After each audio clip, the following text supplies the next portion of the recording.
सभी देश की यूनियन को न्योता देना चाहिए, तो प्रधानमंत्री जी को स्वयं बात करनी चाहिए।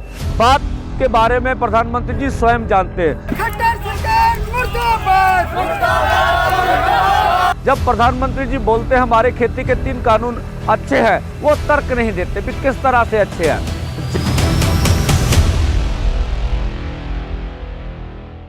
किसान मजदूर संघर्ष कमेटी पंजाब की ओर से गुरु नानक साहब के गुरुपुरब के सभी दुनिया और देशवासियों को बधाइयाँ हों, क्योंकि गुरु नानक साहब जी के विचार सभी वर्गों को साथ लेकर और सभी की भलाई के लिए काम करने का उपदेश देते हैं, और यही गुरु नानक जी का मिशन है।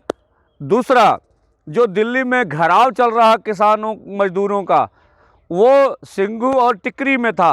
किसान मजदूर संघर्ष कमेटी पंजाब ने कल कुंडली बॉर्डर को भी जाम कर दिया। अब तीन बॉर्डर जाम हो गए, और आगे देखिएगा जो देश के अन्य हिस्से से जो किसान खेतीहर मजदूर आएंगे तो और हिस्सों में भी दिल्ली को जाम किया जाएगा।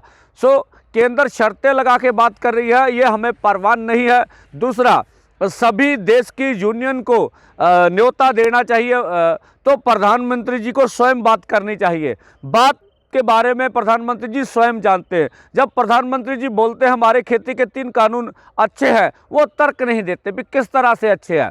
जहां भी जिन राज्यों में, चाहे देश के महाराष्ट्र, गुजरात, एमपी, बिहार और भी राज्य, जितने भी राज्य आप देख ले, यूपी तो यहाँ तक, यूपी का ज़्यादा इलाका जो वहाँ सरकारी खरीद नहीं है, तो हम पूछना चाहे प्रधानमंत्री जी, उन किसानों की आय कितनी है? ये सरकार के आंकड़े हैं कि उनकी 17,000 रुपये एक परिवार की सालाना आमदन है, क्योंकि वहाँ प्रोक्योरमेंट नहीं है। वो प्राइवेट प्लेयर्स ही उनकी जो उपज है वो खरीदते हैं, और प्राइवेट प्लेयर जो है उनको कम दाम देते हैं और स्टोर करने के बाद अधिक दाम में बेचते हैं। जैसे प्याज के बारे में हुआ, महाराष्ट्र, गुजरात और एमपी का प्याज 1 रुपये से 2 रुपये के बीच में एवरेज बिकता है 50 सालों में, और हमें 100 रुपये मिलता है। और जहां पर प्रोक्योरमेंट है, जहां पर धान और गेहूं की खरीद हरियाणा, पंजाब और यूपी का कुछ इलाका, और पंजाब के किसानों की सालाना आमदन जो है 24,000 रुपये सालाना है प्रति परिवार। इसलिए अधिक है क्योंकि यहाँ प्रोक्योरमेंट बची है। 2006 में बिहार की मंडी तोड़ दी गई थी, फिर बिहार को बहुत फायदा होगा। और बिहार के किसान जो है 2 एकड़ वाले, 5 एकड़ वाले, अब उनको खेती से नहीं पूरा पड़ता है, तो वो अन्य राज्यों में वहाँ लेबर करने के लिए जाते हैं। तो ये हम कहना चाहते हैं। दूसरा, मोदी जी आपका मॉडल पूरे यूरोप, अमेरिका में फेल हो चुका है।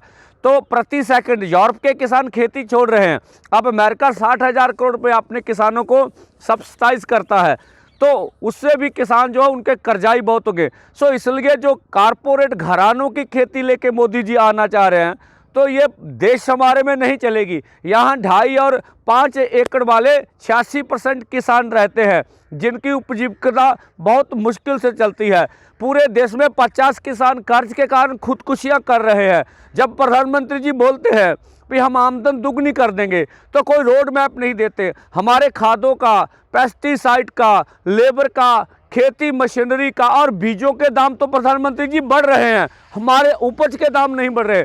तो आप किस तरह से दावा करते हैं कि हम खेती की आमदन दुगनी कर देंगे? तथ्यों को तोड़ मरोड़ कर पेश करते हैं, देश के लोगों को गुमराह करना चाहते हैं। अब किसान गुमराह नहीं होगा, एकमुठ है। अब पूरा भारतवर्ष का किसान और मजदूर आपके खिलाफ आंदोलन करेगा। अगर ये इसमें कोई लोकतंत्र है तो आपको उनकी बातचीत माननी चाहिए। और किसान मजदूर संघर्ष कमेटी दूसरा जत्था 11 दिसंबर को फिरोजपुर से हजारों ट्रैक्टर ट्रालियों का लेके दिल्ली की ओर प्रस्ताव करेगी, और हम लगातार पंजाब में भी रेल रोको आंदोलन जो चलाते रहेंगे। 68वें दिन में हमारा जो ये आंदोलन आज पहुंच गया, पंजाब में अन्य आंदोलन भी चलते रहेंगे। और सभी देशवासियों का, दिल्ली वासियों ने जिस तरह से हमारा सहयोग किया है, हम उसका धन्यवाद करते हैं। धन्यवाद।